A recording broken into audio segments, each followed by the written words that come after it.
नमस्कार। पता है, कभी कभी एक बहुत ही साधारण सी कहानी जिंदगी का सबसे गहरा सबक सिखा जाती है।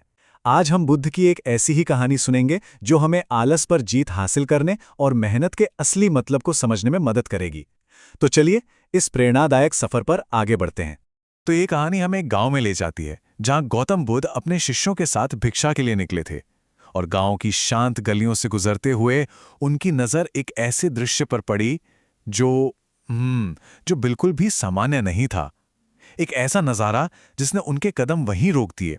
देखिए, एक तरफ तो एक आदमी पेड़ की ठंडी छांव में बेफिक्र लेटा हुआ था और दूसरी तरफ उसी की पत्नी अपने भूखे बच्चे को सीने से लगाए खड़ी थी और उसकी आंखों में बेबसी साफ झलक रही थी। ये एक ऐसा मंजर था जहां एक इंसान का आराम उसके अपने ही परिवार की तकलीफ बन चुका था। अब उस निराश पत्नी की नजर जैसे ही बुद्ध पर पड़ी तो उसे लगा जैसे मानो अंधेरे में उम्मीद की कोई किरण मिल गई हो। वो फौरन उनके पास पहुंची, अपने दिल का सारा दर्द और अपनी आखिरी उम्मीद लेकर। वो रोते हुए बुद्ध के चरणों में गिर पड़ी। उसकी आवाज में दर्द था, बेबसी थी। जब उसने पूछा, महात्मन, मेरा क्या कसूर है? हमारे घर की हालत बहुत खराब है। कल से बच्चों ने कुछ नहीं खाया है। पत्नी की ये दुख भरी कहानी सुनकर बुद्ध उस आलसी व्यक्ति की ओर मुड़े। उन्होंने सीधे सीधे उस समस्या की जड़ को पकड़ने की कोशिश की, ये समझने के लिए कि आखिर वो अपने परिवार के प्रति अपनी जिम्मेदारी क्यों नहीं निभा रहा। बुद्ध ने उससे पूछा, तुम कोई काम क्यों नहीं करते? उस आदमी ने जवाब दिया, मुझे काम कौन देगा? मेरे अंदर तो कोई हुनर भी नहीं है। यहां पर देखिए, उसकी हकीकत और उसके बहानों के बीच का फासला कितना साफ है।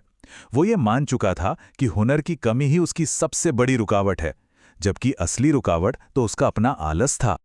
और बस यहीं पर कहानी का रुख पूरी तरह से बदल जाता है। बुद्ध उस आदमी की इस छोटी सोच को एक बहुत ही सरल लेकिन गहरे सवाल से चुनौती देते हैं। बुद्ध ने उससे एक ऐसा सवाल पूछा जो उसकी सोच को जड़ से हिला देता है। उन्होंने पूछा, क्या कोई बच्चा जन्म से ही कोई हुनर सीखकर पैदा होता है? ये एक बहुत साधारण सवाल था, पर इसका जवाब ही बुद्ध की सबसे गहरी सीख की नींव रखता है। तब बुद्ध ने समझाया कि हुनर कोई जन्मजात तोहफा नहीं होता। ये तो मेहनत, लगन और परिश्रम की आग में तपकर बनता है। जब कोई भी इंसान किसी एक काम में अपना सब कुछ झोंक देता है तो वो उसमें महारत हासिल कर ही लेता है। मतलब कि कौशल, समय और लगातार कोशिश से ही आता है। अपनी बात को और बेहतर ढंग से समझाने के लिए बुद्ध ने प्रकृति से ही एक बहुत सरल सा उदाहरण दिया, जो किसी मकसद और रोजाना की कोशिश के महत्व को दिखाता है। उन्होंने कहा, देखो, एक चिड़िया भी सुबह होते ही अपने भोजन की तलाश में निकल जाती है और शाम को लौटती है। ठीक उसी तरह इंसान के जीवन में भी एक लक्ष्य होना चाहिए और उसे पाने की एक अटूट इच्छा। यही इच्छा है जो रोज की छोटी छोटी कोशिशों को एक बहुत बड़े परिणाम में बदल देती है। और अंत में बुद्ध ने अपनी पूरी शिक्षा का सार, कह सकते हैं कि 4 स्तंभों में पिरो दिया। यही वो 4 गुण हैं जो किसी भी इंसान को सफलता के शिखर तक पहुंचा सकते हैं।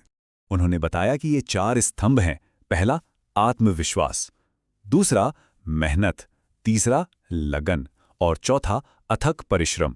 उन्होंने कहा कि जब ये चारों एक साथ मिल जाते हैं तो फिर कोई भी लक्ष्य नामुमकिन नहीं रहता।